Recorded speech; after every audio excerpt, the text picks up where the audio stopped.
Сайн байцгаана уу хүүхдүүдээ.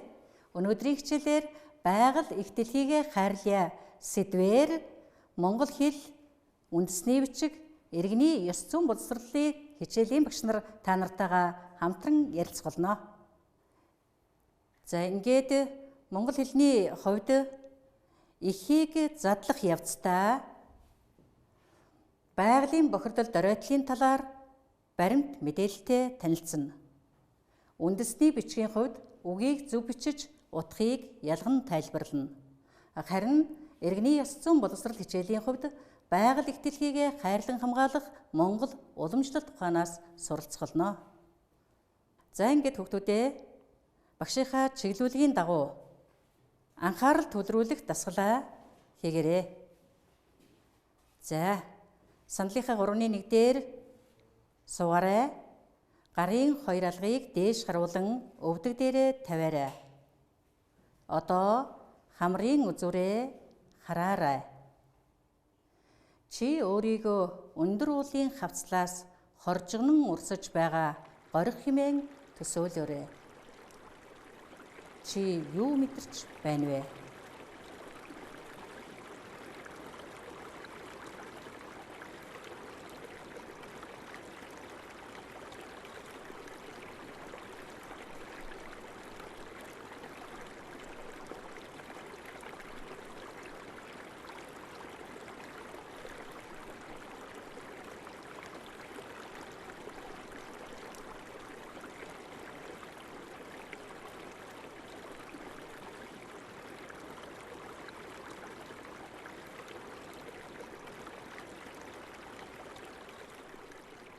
За магадгүй хүрээлэн байгаа орчныхоо ан амьтан ургамал ногоо хүн зуныг ундаасан гэдэгтээ бахархалтай сэтгэл төрсөн байхаа гэдэгт багш нь эргэлзэхгүй байна.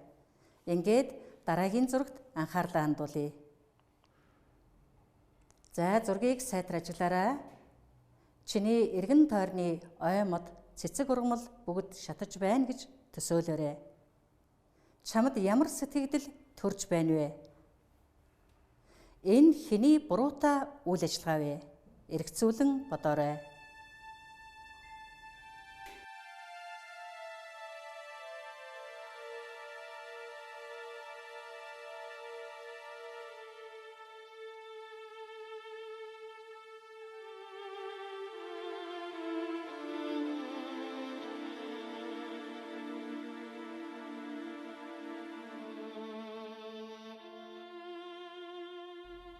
Мэдээж чамд харуусах, харамсах, энэлэх, шаналх мэдрэмж төрсөн байхаа. Тэр энэ одоо байгаль дэлхийг хайр инрэлгүй ханддаг. Байгаль дэлхийдээ хайхрамжгүй ханддаг. Энэ хүний буруутай үйл ажиллагаанаас болж маш олон гарц хохирол, гамшиг тохиолддог юм аа. Тэгэхээр хамгийн түгээмэл гаргадаг алдаа бол хүмүүс бид ахуйн хог аялалтаа хайхрамжгүй байгаль дэлхийдээ хайдаг явдал юм. Ингээд байгаль дэлхий дээр оршин буй юм бүхэн арга билгийн шүтэлцээний дунд хоорондоо хамааралтай байдаг гэдгийг анхаарч дараагийн бичлэгийг үзээрэй.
За хүүхдүүдээ бид бичлэг үзлээ.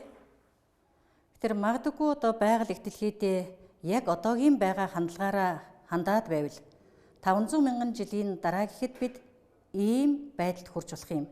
Тэгэхээр дараагийн даалгаврыг хариуцлагатай гүйцэтгэрэй.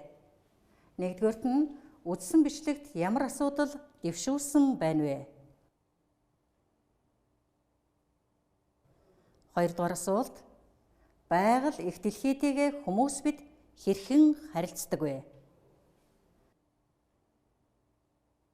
Гуравдугаар асуулт: бид их дэлхийг хэр хайрладаг юм болоо? Хүүхдүүдээ эргцүүлэн бодоод асуулт даалгавраа дэвтэртээ гүйцэтгэрэй. Ер нь хүмүүсийн буруутай үйл ажиллагааны гайгаар ямар хохирол амсдгийг дараагийн зургаас харж болох юм. Хүмүүс бидний ахуйн хог хэлтлээ байгаль их дэлхийд хайхрамжгүй хайснаас болж зэрлэг ан амтан, араатан жигүүртэн, усны загас жираахаа хүртэл ямар их гай зовлон гамшигыг амсж байдгийг энэхүү зургаас билээхэн харж болох юм. Ингээд байгалийн бохирдол дөрөтлөлийн талаар Сөхөлт багш маань та нартайгаа ярилцгалноо.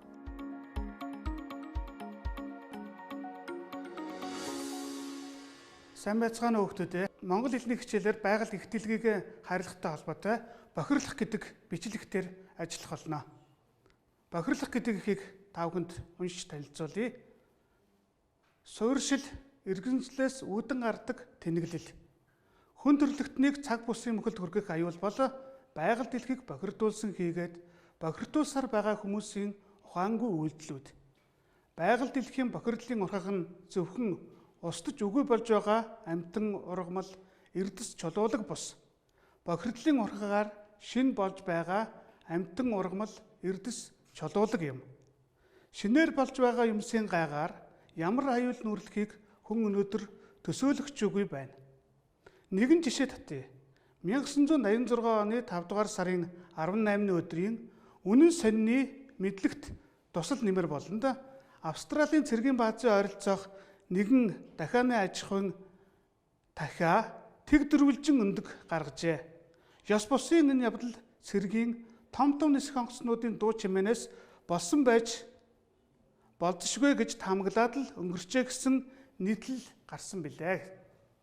За энэ ихтэй бүгдээрээ ажиллана. Ажиллахын өмнө багш нь энд слайдн дээр хэсэгэл болгоноор нь авчихсан байгааг та бүхэн харж байгаа бах. Яагаад ингэж хувааж гаргасан байна вэ гэдгийг та бүхэн бас анхаарч ажиглаарай. За энэ бохирлох гэдэг дээр бохир гэдэг үг л 3 янзаар дутагдсан байж байгаа. Энийг хилзүүн талаас нь бүгдээрээ бас тайлбарлаж харж үзье. Бохирдол гэдэг бол нэр үг. Энэ бол цэвэр биш байх, заваан гэсэн юм утгасныг илэрхийлсэн нэр үг байна. За ихтер бохирлох гэж орж ирж байгаа. Энэ бол бохир заваан болох гэд үйл үгээр илэрч байна. За мөн ихтер бохир тох гэж орж ирж байгаа. Энэ нь бол үйл үгийн хувьд бол үйл үг үүсгэж байгаа боловч бүтээврийн утгын хувьд л хоёр өөр бүтээвртэй. Бохирлох гэдэг нь бохир заваан болох гэсэн утга санааг илэрхийлж байсан бол бохирдох гэдэг бол хэтэрхий заваан болох гэсэн утга санааг илэрхийлж байгаа. Өөрөөр хэлбэл бүтээврийн хувьд хоёр өөр утгыг илэрхийлж өгч байна гэдгийг хүүхдүүд маань анхаарч харах ёстой шүү хүүхдүүдээ. Бохирлох гэдэг ихийг уншилсан байгаа. Энэ уншснаас ямар зүйлийг ойлгосон бэ? Юуг ухаарч ойлгов гэдэг бүгдээрээ хамтран ярилцъя. Ярилцахдаа дараах даалгаврын дагуу ярилцах ёстой шүү хүүхдүүдээ. Ихэд шинээр буй болж байгаа юмсийн гай гэж ямар санааг илэрхийлсэн юм болоо хүүхдүүдээ. Дахиад тэг дөрвөлжин өндөг гаргасны учрыг юу гэж бодож ухаарч байна вэ?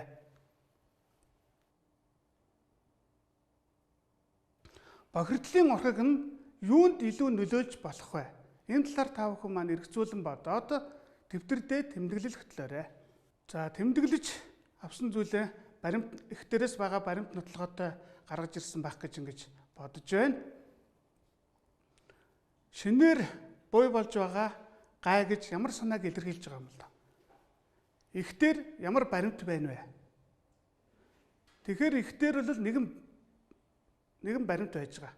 Австралийн цэргийн бааз байрладаг баазын ойролцоо нэгэн дахианы аж ахуй байсан. Тэр дахианы аж ахуйн өндөг маань өөр хэлбэртэй буюу тэг дөрвөлжин өндөг гаргасан гэсэн юм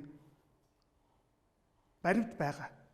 Тэгэхээр энэ дээр бол шинээр болж байгаа зүйл маань юу вэ гэхээр тэг дөрвөлжин өндөг.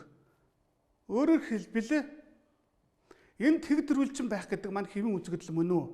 Та бүхэн маань энэ дээр бас ямар дүгнэлт хийж байна вэ? Эргцүүлэн бас бодоход гэмгүй шүү хүмүүдээ. Дахиад тэг дөрвөлжин өндөг гаргасан нь юунаас болсон гэж ихэд өгүүлсэн бэ? Ихэд байгаа баримтаас харахад онгоцны дуу чимээнээс болж дөрвөлжин өндөг гаргасан байхаа гэсэн таамаглалыг төвшүүлсэн байгаа. Бохирдлын урхаг нь юунд илүү нөлөөлж байна вэ? Ихэд байгаа баримтуудаас харахад шинээр буу болж байгаа буюу зүйл устж үгүй болж байгаа зүйл бохирдол нь бол хүндрэлтэнд ямар нөлөө үзүүлэхийг бол таашгүй маа гэдэг зүйлийг илэрхийлж гасан байгаа. Үнэхээр эдгээр бохирдол нь байгаль орчин их дэлхийд нөлөөлөхөөрөө ямар нөлөө үзүүлэхийг бид нар үнэхээр таашгүй юм аа. Дараагийн даалгаврыг хамтран ажиллая. Бүгдээрээ ихээ эргэж хараарай. Их дээрээсээ дэвшүүлсэн асуудал, тайлбарлагдаж буй юм, тайлбар, шалтгаан, үр дагаврыг нь тодруулан бичцгээе.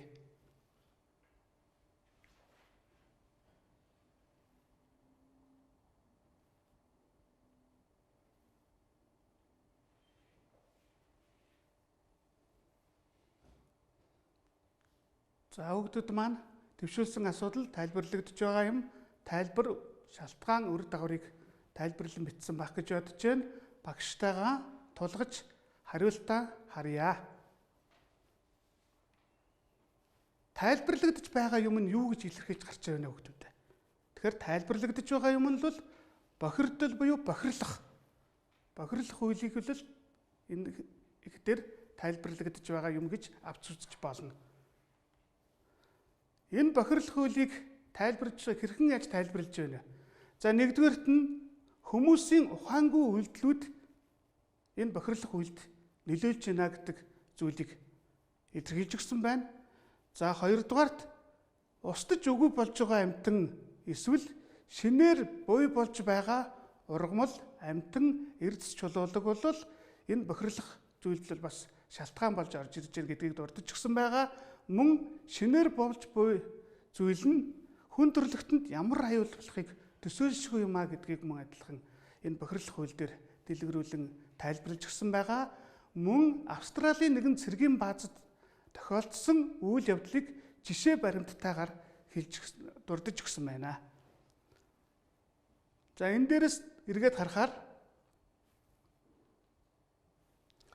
асуудал маань юу вэ гэж. Асуудал бол тайлбарлагдж байгаа юм нь эргээд асуудал болж байна. Өөрөөр хэлбэл бохирлох буюу бохирлох үйл ажиллагаа маань энэ ихийн асуудал нь болж өгч байна. Шалтгаан нь бол дэмжих цогцлборуудаар илэрхийлж байгаа хүмүүсийн ухаангүй үйлдэл, устж үгүй болж байгаа буюу шинээр бий болж байгаа зүйл түүний хор хөнөөл хэрхэн яаж илэрч байна вэ гэдэг нь бол шалтгаан болж гарч ирж байна.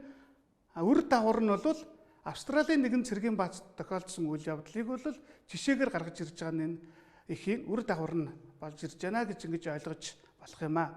Хүүхдүүд маань миний энэ гаргаж ирсэн хариултаа бас дүүсэн хариултуудыг гаргасан байх гэж ингэж багш нь бодож байна. Ихэд бидний хамгийн төвлөрөх ёстой, анхаарал татах хоёр өгүүлэмж байна. Энэ бол нэгдүгээр суурьшил бол тэнэглэл. Яагаад суурьшил бол тэнэглэл гэж ингэж үзсэн юм болоо? Энэ ишлэлийг яагаад зохиогч гаргаж ирэх болов? Энэ тал дээр нэгдүгээр хүүхдүүд маань эргцүүлэн бодоорой. Дараа нь хүний ухаангүй үйлдэлүүд гэж гарч ирсэн байна. Хүний ухаангүй үйлдэлүүдийн нөлөө юунд хүргэж болох вэ хүүхдүүд?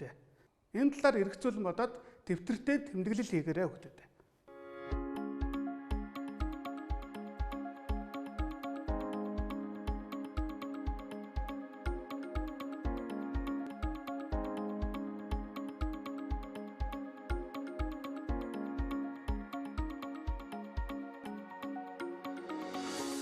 За тэгэхээр бүгдээрээ багштайгаа хариултуудаа бас тулгаж үзье.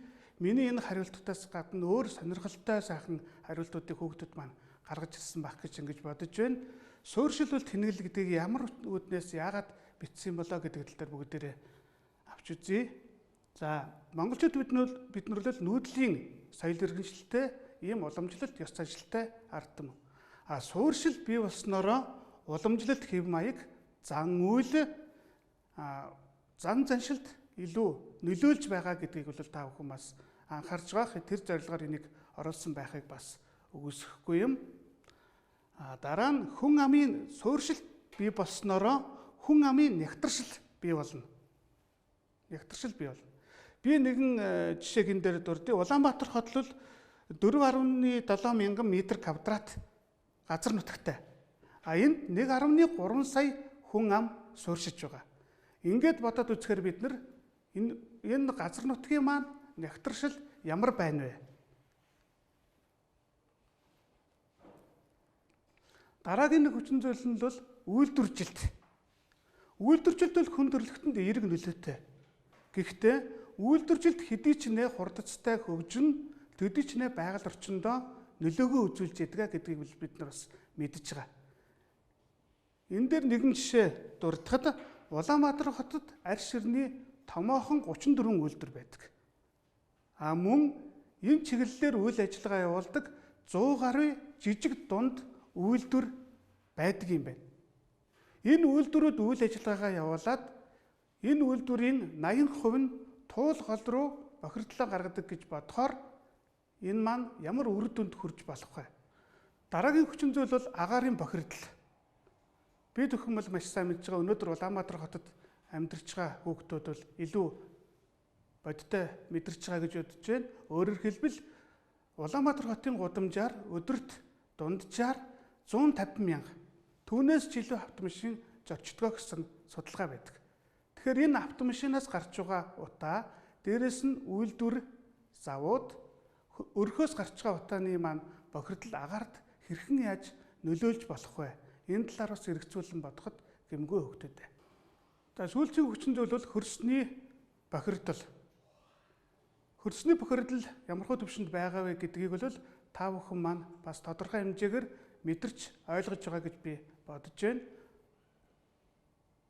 Улаанбаатар хотод амьдарч байгаа өөр аймгийн төвөдөд амьдарч байгаа хүүхдүүдэд эдгээр зүйлүүд нэлээд бас ажиглагддаг байхаа гэж би бодож байна. Өөрөөр хэлбэл тухайн суурьнд оршин сууж байгаа хүмүүс болоод тэнд оршин сууж байгаа айл, өрх, байгууллага, албан байгууллага үйлдвэрээс гарч байгаа хонхоо игдэл маань эргэж хөрсөнд хэрхэн яаж нөлөөлж байгааг бол бид нэр өдөр тутам харж үүнээс урган гарч байгаа зүйлүүдийг бол бас мэдэрч байгаа гэж ингэж ойлгож байна гэж. Дараагийн өгүүлэмж хүний ухаангүй үйлдэлүүдийн нөлөө юунд хүргэж байна вэ? Юунд хүргэж болох талаар та бүхэн бас нэлээд эргцүүлэн бодож бичсэн байхаа гэж ингэж багш нь бодож байна. Хүний ухаангүй үйлдэлүүдийн нөлөө нэгдүгürt бэлчээр устгахад хүргэж байна. Уламжлалтайгаа, ёс заншилтайгаа, мал ахуйтайгаа холбоод үзэхээр бэлчээрийн даац нэлээд хэтэрч байгаа гэдэг зүйлүүдийг бол бид нар сүүлийн үед ярих болсон байгаа. Дараагийн хүчин зүйл бол цөлжилт бий болоход бас нөлөөлж байна гэдэг зүйлүүдийг дурдж болно. Статистикийн хорооны гаргасан судалгаанаас авч үзэхэд Монгол орны газар нутгийн 70% нь цөлжилттэй болж байна гэсэн юм судалгаа байдгийн байна. Ой мод гол горих ширгэж өгөө болоход мөн хүмүүсийн ухаангүй үйлдэлүүд нөлөө болж байна гэдгийг бас энд хэлэх нь зөв байх гэж бодож байна. Өөрөөр хэлбэл Монгол орны нуур тойрмын 28% нь ширгэж өгөө болж байна гэсэн мөн судалгаа энд гарсан байдгийн байна. Дараагийн хүчин зүйл нь ан амьтан ховордож, устж үгүй болоход хүний нөлөө бас нэлээд занхилах хувийг эзэлдэг гэдгийг бол бас судалгаанаас харж болно. Энэ дээр нэгэн баримтыг дурдахад цаг тутам дэлхий дээр 3 төрлийн ургамлын аймаг, 3 төрлийн амьтны аймаг устж үгүй болдгоо гэсэн юм судалгаа гардаг юм байна.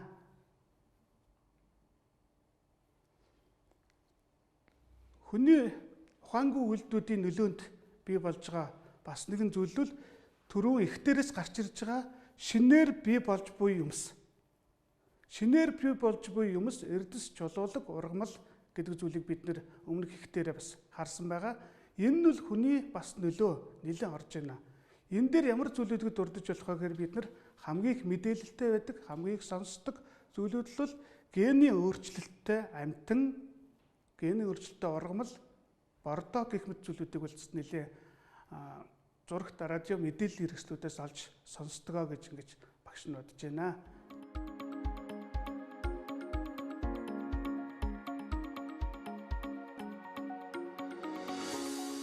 Өнөөдөр бид бохирдол эхийг уншиж ойлгоод задлах хавцтай байгаль их дэлхийн бохирдолд хүний хүчин зүйл хэрхэн яаж нөлөөлж байна гэдгийг баримт мэдээлэл аван танилцлаа.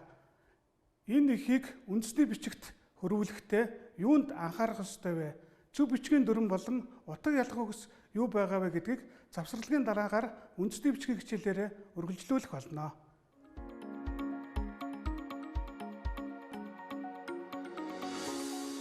Сайн байцгаана уу хүүхдүүдээ? Бохирлох эхийг уншаад бидний ихтлгий болсон байгаль дэлхийн маань хүний буруутай үйл ажиллагаанаас болж хэрхэн бохирлогдож байгаа тухай ойлгосон байхаа.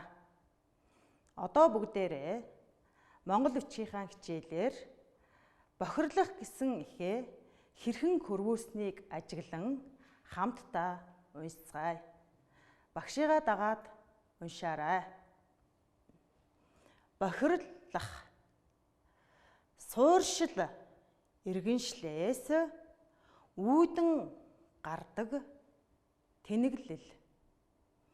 Хүмүүн төрлөختнийг цаг бусын мөхөлд хүргэх аюул бол байгаль дэлхийг бохирдуулсан хийгээд бохирдуулсаар байгаа хүмүүсийн ухаангүй үйлдэлүүд байгаль дэлхийн бохирдлын урхаг нь зөвхөн устж үгүй болж байгаа амьтан ургамал эрдэс чулуулаг бус бохирдлын урхаар шин буй болж байгаа амьтан ургамал эрдэс чулуулаг юм. Шинээр буу болж байгаа юмсын гайгаар ямар аюул нүүрлэхийг хүмүүн өнөөдөр төсөөлөгчгүй байгаа. За хүүхдүүдээ хүмүүн гэдэг үгийг багш нь хэрхэн яагаад онцгойлон бичсэнийг таамаглал дэвшүүлэн ажиглаарай.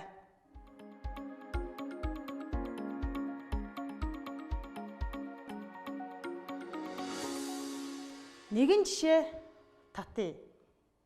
1986 оны 5 дугаар сарын 18-ны өдрийн үнэн сонины мэдлэгт тусал нэмэр буланд Австралийн нэгэн цэргийн баазын ойролцоох дахианы аж ахуйн нэг дахиа тэг дөрвөлжин өндөг гаргажээ.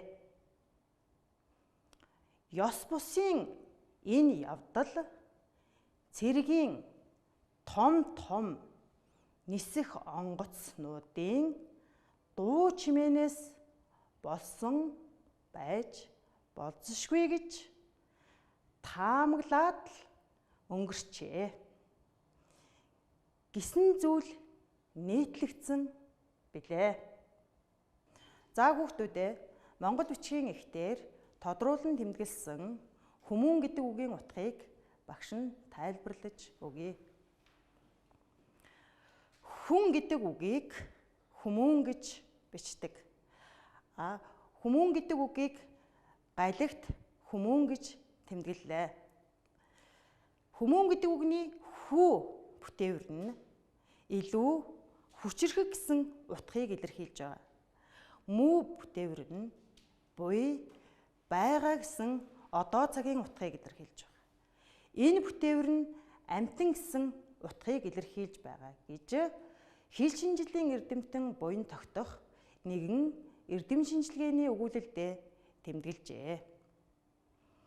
Ингээд үзэхээр одоо буй илүү хүчрэхэг шалгарсан нийгмийн амьтан бол хүн гэсэн санаа юм. Мөн хүмүүн гэдэг үгийг гүн гүнзгий гэсэн үгээс дүрс ялган тэмдэглэсэн байна. Тэгэхээр хүн оюуныхаа хүчээр асар ихийг бүтээдэгч энэ хэрээрээ бохирдлыг бий болгож байдаг гэсэн санааг бохирдол гэсэн ихэд дэвшүүлсэн байж болох юм. Хүүхдүүд та нар юу гэж бодож байна? Ихэд нягуур гэсэн өвөрмөс түшигтэй үг байгааг анзаарсан баха.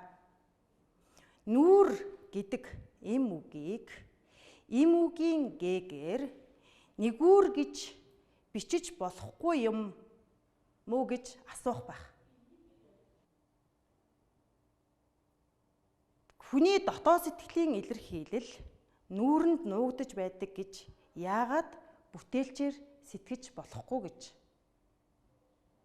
гэд үцхээр нягуур гэдэг үг маань нууц гэдэг үгтэй язгуур нэг болж таарч байгаа. Ийм учраас нүүр гэдэг үгийг нягуур гэж бичдэг байх нэ. Иймээс монгол бичиг нь оюуны дасгал болсон маш гайхамшигтай соёл юм. За монгол бичгийн сонсгол нь уянгалаг чанар нь урт ихшгийнхаа тогтолцоонд байдаг гэж та бүхэн мэдэх байх. Кирилл бичигт урт ихшгийг уртаар тэмдэглэж бичдэг. Тэгвэл монгол бичигт урт ихшгийг 7 аргаар тэмдэглэдэг байх нь. За бидний үзэж байгаа бохирдол ихэд нэгдүгээр тогтолцоо буюу гаагийн уртгал бүхий сууршил үүдэн гэдэг хоёр үг байгааг анзаарсан баха. Мөн яагийн аймгийн уртгалаар тэмдэглэдэг жишээ гэсэн үгийг мөн анзаарсан байх. Уртаар дуудаад богноор тэмдэглэдэг өнөөдөр хийгээд гэсэн хоёр үг мөн байсан. За уламжлалт бичлэгтээ нүүр гэдэг үг маань мөн урт ихшгийн нэгэн тогтолцоо юм аа.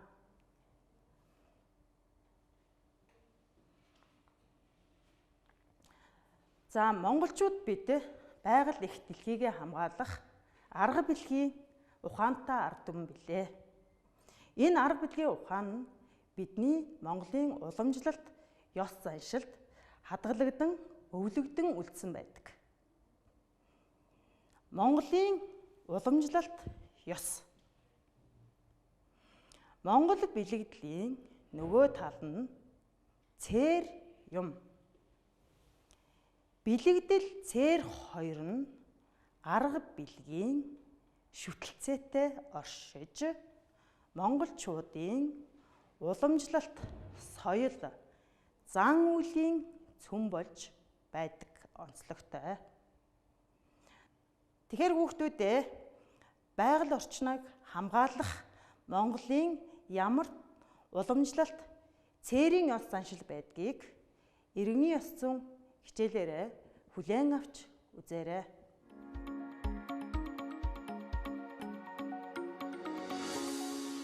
За Алтантай ягчтай баярлалаа.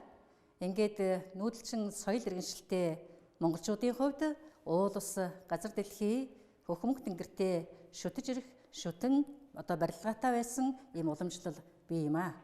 Ингээд Монгол уламжлалынхаа ёсоос уул ус газар шороогоо хайрлах тэр уламжлалт ухааныг хамтдаа суралцъя. За эргэцүүлэн бодоорой. Яагаад монголчууд нүүхтэй гэрийн бүр ойр орчмын хог хаягдлаа юу ч үлдээлгүй цэвэрлдэг байсан юм бол?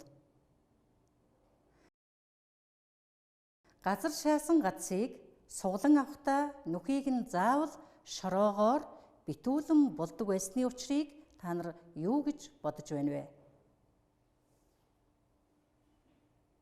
Эргэцүүлээд дэвтэрдээ өөрийн санаа бодлыг тэмдэглээрэй.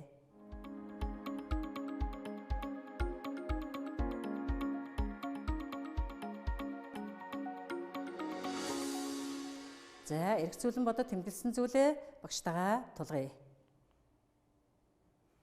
Монголчуудын тухайд малын бэлчээрээ хайрлана гэдэг бол угтаа газар дэлхий хөрс шороогоо хайрлаж байгаа хэрэг юм. Ер нь газар ухах, газар дээр хий дэмий зүйл зурхийг цээрлдэг ард түмэн.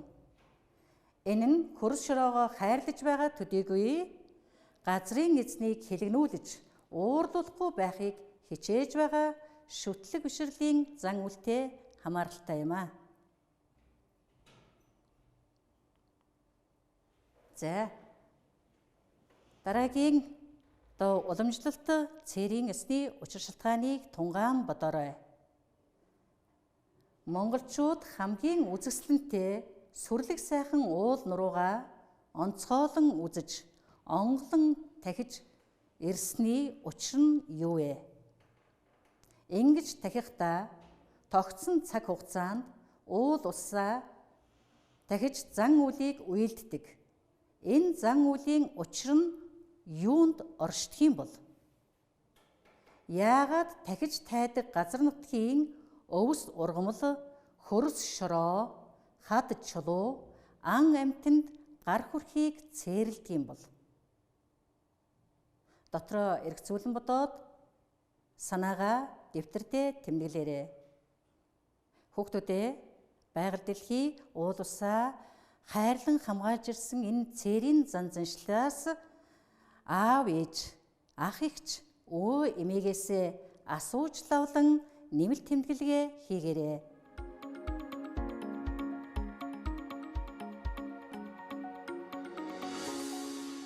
За ингээд дэвтэрдээ тэмдэглэсэн зүйлээ багштайгаа тулгая.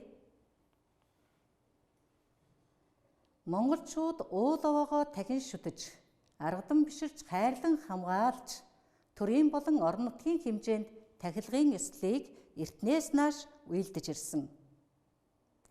Ёслолын үеэр амьтны амийг тэвчиж, цус гаргах, архи уух, маргалдаж сөргөлдөх, цээртэй муу үгийг хэлэх, ёс бусаар авир гаргах болон ёслолын дэг дарааллыг зөрчихийг цээрлдэг.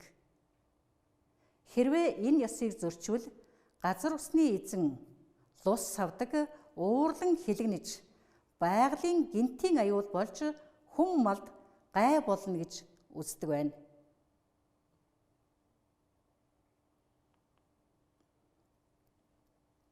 За дараагийн цээрлэх ёстой танилцъя. Анхаарлаа хандуулаад тулгуур үгээр дэвтэрдээ тэмдэглээрэй. Нэгдүгээрт нь гол мөрөн булаг шанд усны ойролцоо гадаалх буюу бие засгыг нэн цээрлдэг. Хоёрдугаарт гол мөрөн булаг шанд зэрэгт бузар юм ялангуяа улаан цагаан, өөрөөр хэлбэл сүү, цустай зүйлсийг оруулахыг цээрлдэг. Гуравдугаарт урсгал усанд юм угаахдаа заавал савнд хийж тухайн орчноос хэсэг зайд хол очин угаагаад бохирдсон усаа холдуулан асгадаг. Дөрөвдүгээрт гол горих булаг шандын эхний газрыг хөндөх, чулууг ховхлох, мод ургамлыг хуглан тайрахыг цээрлэнэ. Тавдугаарт ус авахдаа ус авах сав суулга, ялангуяа усыг хутгах шанах халбаг зэрэгэ сайтар цэвэрлэдэг. Энэхүү цээрийн ёс нь чухам юунд оршиж байгааг гэр бүлийнхэнтэйгээ хамтран ярилцаад түрүүний багшийнхаа зааварчилгааны дагуу тулгуургаар тэмдэглэн бичээрэй.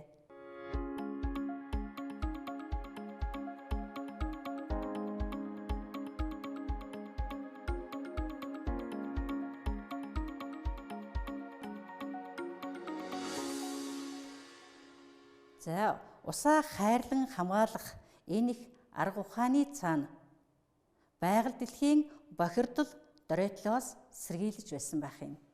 Ингээд дэлгэцэн дээр ерөнхий санаагаа багштайгаа тулган харъя. За, энэ усанд бохир юм орчихвэ гэж сэргийлж байгаа хэрэг. Усаа хайрлан хамгаалах уламжлалт ухаан, ёс заншил, агуу гэдгийг өдөр тутам үйлдэл болгондоо анхаарч яваарай. За, ингээд өнөөдрийнхөө хичээлийг хамтдаа дүгнэн ярилцъя. Хүүхдүүдээ эх орны ирээдүй зөвхөн та биднээс шалтгаална. Тэгэхээр бид савын ертөнцийн, шимийн ертөнцийн цэвэр сайхан сэтгэлээр хандах ёстой. Монголчууд биеийн хэрээс сэтгэлийн хэр хамгийн бузар бөгөөд аюултай гэж хэлэлцдэг ард түмэн. Тэр сэтгэл хэдий ч нэ ариун байна. Бидний үг үйлдэл цэвэр ариун байх юм. За, өнөөдрийн монгол хэлний хичээл, үндэсний өвчийн хичээл, иргэний ёс зүйн боловсролын хичээлээрээ бид эхийг уншиж ойлгон, баримт мэдээлэлтэй танилцаж, газар нутаг уулс, ан амьтан, мал сүргээ хайрлан хамгаалж, өсгөн үржүүлж, зохистой ашиглах жирсэн монгол уламжлалт нүүдлийн соёл зан заншлаасаа суралцсан байгаль их дэлхийгээ хайрлах зөв сэтгэл, зөв бодлыг дадуулах нь чухал байна гэдгийг ойлголоо. Ингээд огш нь гэрийнхээ даалгаврыг өгье. Гэрийн даалгаварт газар нутаг ургамал ус, ан амьтан, мал сүргээ хайрлан хамгаалахад чиглэсэн сайн үйлсийг чи хийж амжсан уу? Хэрвээ хийж амжаагүй бол байгаль их дэлхийгээ хайрлахад чиглэсэн сайн үйлсийг хийхийг хичээгээрэй. Мөн эх орон байгаль дэлхийгээ хайрлан хамгаалах сэдвээр тайлбарсан эссе бичээрэй. Ийхүү эсséгээ бичихдээ монголчуудын уламжлалт ёс зан заншлаас баримт авахаа мартуузай. Эссенийхээ баримтын хэсгийг үндэсний бичээрээ хөрвүүлэн бичээрэй. Хүүхдүүдээ та нартай баярлалаа. Та нарынхаа сурахыг хүссэн амжилт хүсье.